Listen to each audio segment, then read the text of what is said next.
Okay, so what if the future of your business wasn't cooked up in some stuffy boardroom, but in an art studio? It sounds a little out there, I know, but we're diving into the core ideas from the book Competing in the Age of AI, and it makes this fascinating case that a totally new kind of company is about to change, well, pretty much everything.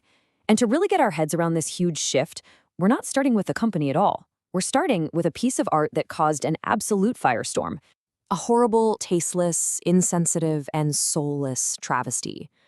Wow. I mean, that is just a brutal review, right? That's the kind of thing you'd say about something you truly deeply hate. The art critic who wrote that, Jonathan Jones from The Guardian, was clearly not a fan. He was completely incensed by what he saw. So you have to wonder, what on earth could provoke a reaction like that from the art world? A crazy sculpture? Some kind of shocking performance art? The real answer is way more interesting, and it's actually the perfect doorway into this massive economic shift we're going to talk about. Turns out all that outrage, it was over a painting, a portrait to be specific. It was called The Next Rembrandt, and here's the kicker. It was created from scratch by artificial intelligence. We're not talking about a copy or a forgery. This was a brand new piece of art, imagined and painted by an algorithm 350 years after the actual Rembrandt died. And this AI painter, it's the perfect way to start because it's more than just a cool trick. It's a metaphor for the book's entire argument, that AI isn't just changing our tools, it's transforming the whole process of creation itself. So how in the world did they pull this off? Well, this is where you start to see a completely new way of working, a new operating model. First step, data. They scanned and digitized thousands of fragments from every Rembrandt painting they could find. Then the algorithms got to work, analyzing everything to learn his unique style, how he painted an eye, a collar, you name it. Then, more algorithms actually composed the new portrait. And finally, a special 3D printer brought it into the physical world, layer by layer, to mimic real brushstrokes. And this is the key. The AI wasn't just a fancy paintbrush. It was the whole system. It was the art historian, the artist, and the painter all rolled into one. And that idea of a whole new system brings us right to the core problem that this new model is designed to solve.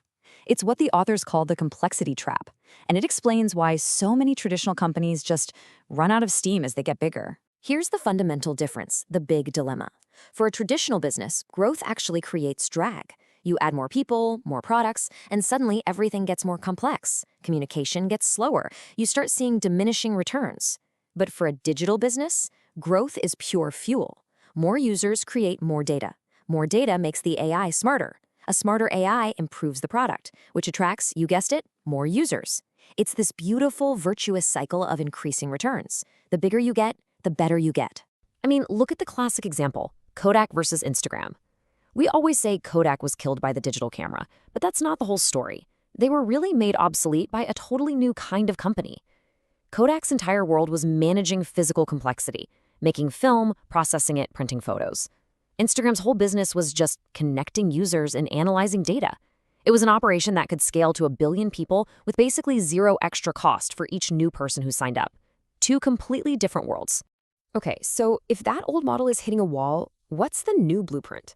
What's the architecture for a modern company that can actually thrive in this new age? It's what the book calls the digital operating model. And the key idea here is that you're weaving software, networks, and AI into the absolute fabric of the company. It's not just a department. You're fundamentally automating the core processes that deliver value to your customer, and that means removing human bottlenecks from that critical path.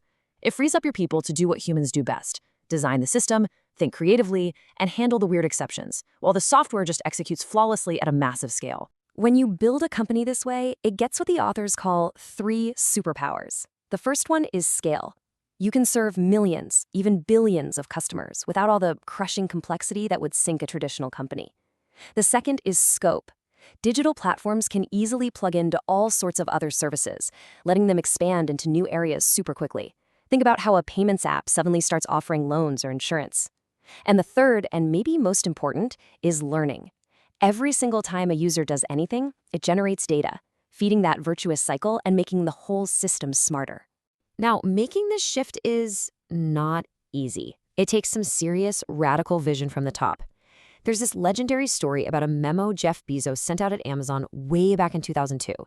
He basically told every single team in the company that they had to expose all their data and functions through APIs. It was a top-down mandate to turn every part of Amazon into a standardized building block that anyone else, inside or outside the company, could plug into. It was famously brutal. He literally ended it with, "Anyone who doesn't do this will be fired." But that one decision forced Amazon to re-architect itself into the massive platform it is today. All right, so if the digital operating model is the blueprint for the car, what's the engine? Well, that's what the authors call the AI factory. This is the engine that powers the whole thing. First thing to know, an AI factory isn't a physical place with smokestacks. It's a process, a relentless, self-improving loop. It starts by taking in massive amounts of data. Clicks, searches, user behavior, you name it. Then, algorithms chew on that data to learn patterns and make predictions. Next, those predictions drive real actions in the real world, like recommending a movie or personalizing a web page. And here's the magic part. Every one of those actions creates new data on what worked and what didn't, which gets fed right back into the start of the loop, making the whole system just a little bit smarter for the next go-around. Netflix is the perfect example of this in action. We all know their recommendation engine, right? That's the AI factory at work. But it goes so much deeper. Their AI factory is analyzing viewer data to decide which shows to produce in the first place. It's personalizing the thumbnail art you see for a movie just to see which one makes you more likely to click. It's even optimizing the video stream quality second by second. The AI is, quite literally, running the show. So, you end up with these two totally different kinds of companies operating in the world. You have the traditional ones, built on old rules, and you have these new AI-driven platform businesses. So what happens when they go head-to-head in the same market? The book calls it a collision. And yeah, the results are usually pretty brutal. And they happen fast. Just look at the collapse of Nokia. It's such a stark warning. I mean, in 2007, when the first iPhone came out, Nokia was the absolute king. They were untouchable.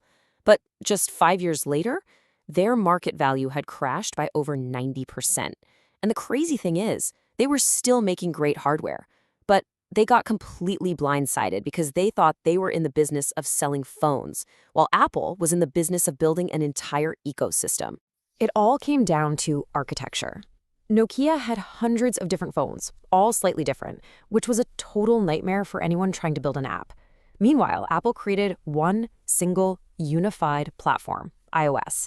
And that decision unlocked this massive network effect. See, more apps made the iPhone more valuable, which brought in more users, which in turn attracted even more developers. It's a flywheel. Nokia wasn't beaten by a better phone. They were beaten by a better architecture. They were, as the book says, out-architected.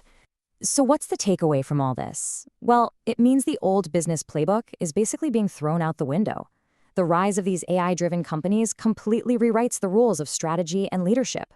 Here are the new rules of the game. First, those old stable industry boundaries, they're disappearing. Your next big competitor could come from a totally different field. Second, your competitive advantage doesn't come from owning factories anymore. It comes from having better data and stronger network effects. This means your job as a strategist is shifting. It's less about managing your internal resources and more about orchestrating this huge external network of partners and data flows.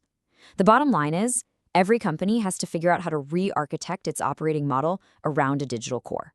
And think about it, this platform strategy isn't even brand new. Microsoft used this exact playbook back in the 90s. They built this huge developer ecosystem around Windows, and at their peak, they had over 90% of the market. Today's digital giants are running the same play.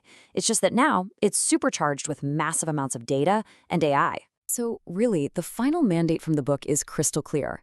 AI is not just another tool you can buy. It's not a new IT project or another department. It's a fundamental transformation of the core of the company.